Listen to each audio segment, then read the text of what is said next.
కార్యక్రమ ముఖ్య అతిథి రాష్ట్ర ముఖ్యమంత్రి వర్యులు అన్న రేవంత్ అన్న గారికి, వేదిక మీద ఉన్న ఇతర మంత్రివర్గ సభ్యులందరికీ, పెద్దలకి, వేదిక ముందు ఉన్న మిత్రులారా, పెద్దలారా, అందశ్రీ మనల్ని వదిలి ఆయన పాటను మాత్రమే మన ముందు ఉంచి వెళ్ళారు.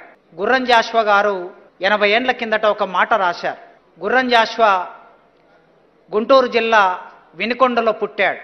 ఆయన రాసిన మాట ఏమిటంటే, రాజు మరణించనొక తార రాలిపోయి, సుకవి మరణించనొక తార గగనమెక్కే, రాజు జీవించే రాతి విగ్రహములందు, సుకవి జీవించే ప్రజల నాలుకలయందు అనే మాట ఉన్నది. రాజులకి విగ్రహాలు నిర్మాణం చేస్తారు, ఆ విగ్రహాల్లో రాజులు ఉంటారు, కానీ సుకవి ప్రజల నాలుకల మీద ఉంటారు. ఆ సుకవి ఇవ్వాల అందశ్రీ మన ప్రజల నాలుకల్లో, తెలంగాణ మొత్తం తెలుగు ప్రజల నాలుకల మీద ఉన్నాడు. అందశ్రీ ప్రత్యేకత ఏమిటి అంటే, చాలామంది ఒక తరం కవులందరూ మనల్ని వదిలి వెళ్ళిపోయారు. తరం వెళ్ళిపోతున్నదో అని గోరటి వెంకన్న ఒక అద్భుతమైన పాట రాశాడు.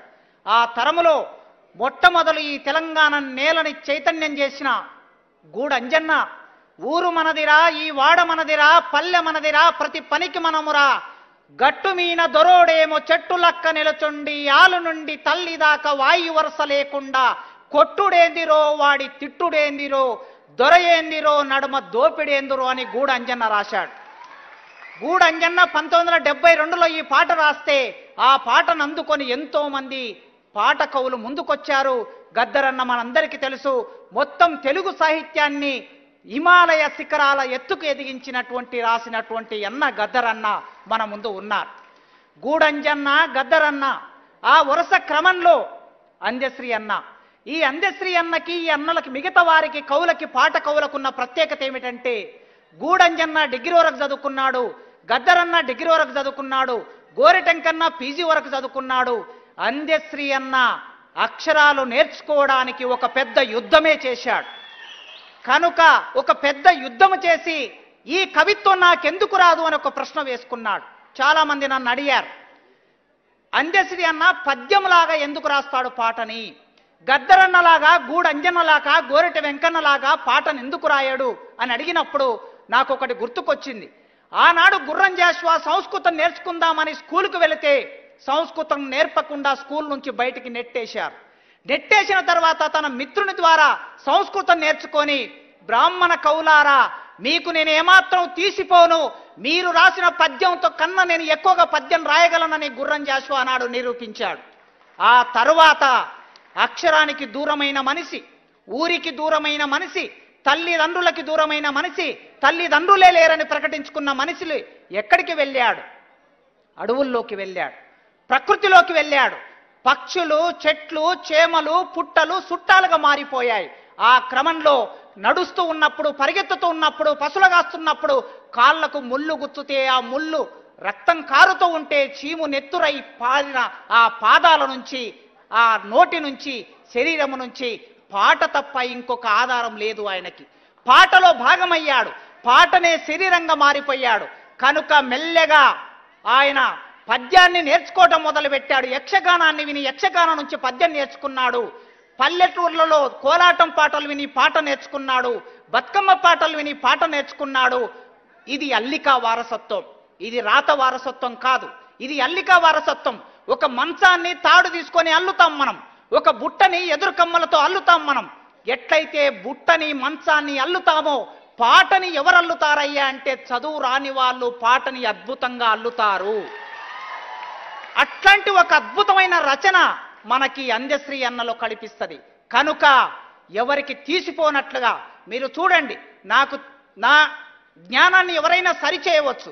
29 రాష్ట్రాల్లో, భారతదేశంలో రాష్ట్ర గీతము రాసిన వ్యక్తి, చదువురాని వ్యక్తి రాష్ట్ర గీతం రాసిన వాళ్ళు, అట్టడుగు వర్గం నుంచి వచ్చి రాష్ట్ర గీతం రాసిన వారు బహుశా ఎవరు ఉండకపోవచ్చు. ఆయన రాష్ట్ర గీతం రాసిన తొలి రోజుల్లో తెలంగాణ సమాజం ప్రకటించుకున్నది. అంతకుముందు ఉమ్మడి రాష్ట్రానికి మా తెలుగు తల్లికి మల్లెపువ్వు దండ, మా కన్న తల్లికి మంగళారతులు అని పాట పాడాం. బిరబిరా కృష్ణమ్మ పరుగులెడుతుంటేను, గలగలా గోదావరి పారిపోతుంటేను, బంగారు పంటలు ఆంధ్రకాయే, బక్క చిక్కిన బ్రతుకులు తెలంగాణ కాయే అని పాట పాడుకున్నాం మనం. అట్లాంటి సందర్భంలో ఈ మా తెలుగు తల్లికి మల్లెపూ దండ మాకొద్దు, మాకు జయ జయ హే తెలంగాణ కావాలి. ఈ పాటని పాఠశాలలో, కళాశాలలో, విశ్వవిద్యాలయాల్లో, సభల్లో పాడుకున్న పాట. ఈ పాట అనధికారికంగా తెలంగాణ గీతంగా ఉండిపోయింది 10 సంవత్సరాలు. అధికారికంగా రేవంత్ అన్న, ఈ సందర్భంగా నేను రేవంత్ అన్నను పొగుడుతున్నానని ఎవరైనా అనుకోవచ్చు, ఎవరైనా నేను రేవంత్ అన్నని పొగుడుతున్నానని అనుకోవచ్చు. నేను రేవంత్ అన్న నుంచి ఆశించేది ఏమీ లేదు. కనుక నేను ఇక్కడ పొగడ్త కాదు, ఒక సందర్భం వచ్చినప్పుడు అనధికారికంగా ఉన్న పాట అధికారికంగా ఎందుకు కాకూడదని ఆలోచన వచ్చినప్పుడు దాన్ని అధికారికంగా రాష్ట్ర గీతం చేసిన వ్యక్తి ఇవాళ రాష్ట్ర ముఖ్యమంత్రిగా ఉన్నాడు. కనుక మిత్రులారా, నాకు తెలిసి ఒక కట్టడుగు ఆయన కులాలకు అతీతుడు. అదే గుర్రం జాషువా చెప్పాడు కదా, కుల మతాలు గీసుకున్న గీతల చొచ్చి పంజరాన పట్టు వడను నేను, నిఖిల లోకమెట్లు నిర్ణయించే తిరుగులేదు విశ్వనరుడా అన్నాడు. అంజశ్రీ విశ్వనరుడు. ఆయన ఏ కులంలో పుట్టాడో చెప్పలేదు, నాకు కులము లేదన్నాడు. కులము లేదని ప్రకటించుకోవటం మామూలు విషయం కాదు, అసాధారణమైన వ్యక్తులు మాత్రమే ఆ మాట మాట్లాడగలరు. అలా ప్రకటించుకున్న వ్యక్తి ఇవాళ ఈ రాష్ట్ర గీతం రాసిన రచయితగా మారాడు. కనుక అట్టడుగు వర్గం నుంచి వచ్చిన వ్యక్తి పాటను చేతబడితే మీరు చూడండి. ఈ సందర్భంగా ఒక రిక్వెస్ట్ చేస్తున్నాను నేను. మొత్తము తెలుగు నేల మీద ప్రజా ఉద్యమాలు వచ్చినప్పుడల్లా పాటలు రాసిన వాళ్ళందరూ వాళ్ళ సామాజిక వర్గాన్ని చూస్తే వాళ్ళందరూ దళితులే. గూడంజన్న దళితుడు, గద్దరన్న దళితుడు, గోరటి వెంకన్న దళితుడు, ఇక్కడ సజీవ సాక్ష్యంగా ఉన్న జయరాజన్న దళితుడు, అందశ్రీ అన్న ఒకవేళ ఆయన ఒప్పుకోకపోయినా ఆయన పుట్టిన సామాజిక వర్గం నుంచి వచ్చాడు గనక తెలుగు సాహిత్యాన్ని పునీతం చేసిన వ్యక్తులు ఎవరయ్యా అంటే ఊరికి దూరంగా అంటరాని గుడిసెలో పుట్టిన వాళ్ళే. అందుకే తెలుగు సాహిత్యంలో ఈ పాటకి దక్కవలసినంత గౌరవం ఇవాళ రాష్ట్ర గీతంగా దక్కింది.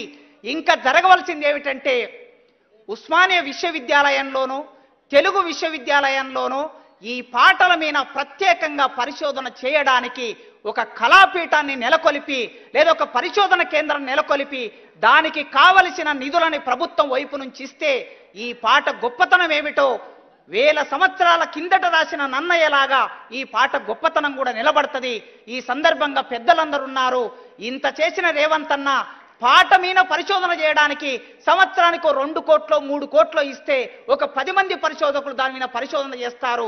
ఈ ఒక్క పని చేస్తే ఈ పాట దిగంతాలకు వ్యాపిస్తుందని కోరుకుంటూ నాకు ఇచ్చిన ఈ అవకాశం ఈ సందర్భంగా అందశ్రీకి, ఆయన లోకాతీత కవి, ఆయన లోక కవి, ఈ లోకాన్ని మనిషి విధ్వంసం పోతున్నప్పుడు మాయమైపోయిన మనిషిని తన పాట ద్వారా వ్యక్తం చేశాడు. అదేవిధంగా ఈ సమాజంలో కొమ్మ చెక్కుతే బొమ్మరా, కొలిచి మొక్కుతే అమ్మరా, ఆదికే. ఏ మనిషి అయినా సరే ఒక్కొక్క మనిషి ఒక్కొక్క దేవుని మొక్కుతారు, కానీ ఆ దేవుడికి రూపం ఏమిటంటే ప్రకృతి రూపం అని చెప్పాడు. ఆ పాటలో మీరు చూస్తారు, ఎవరి నమ్మకాలు వాళ్ళవి అన్నాడు. ఇవాళ దేశంలో ఉన్న వాళ్ళు ఏమంటున్నారు, ఒకే దేవుని మొక్కాలే, ఒకే ఓటు ఉండాలి, ఒకే ట్యాక్స్ ఉండాలి, ఒకే పార్లమెంట్ ఉండాలి, ఒకే ప్రధానమంత్రి ఉండాలి అంటున్నాడు. కానీ అందశ్రీ అని అన్నాడు, ఎవరి నమ్మకాలు వారివి. ఎవరి నమ్మకాలు వారి ఉన్నప్పుడు ఒక ఎల్లమ్మ ఉంటుంది, మల్లమ్మ ఉంటుంది, పుల్లమ్మ ఉంటుంది, పోలేరమ్మ ఉంటుంది, కట్టమైసమ్మ ఉంటుంది, రాముడు ఉంటాడు, కృష్ణుడు ఉంటాడు, శివుడు ఉంటాడు. ఎవరి నమ్మకాలు వాళ్ళవని ప్రకటించిన ఒక అద్భుతమైన కవికి నివాళులర్పించే ఒక అవకాశం నాకు ఇచ్చినందుకు మీ అందరికీ పేరు పేరున వందనాలతో థ్యాంక్ యూ.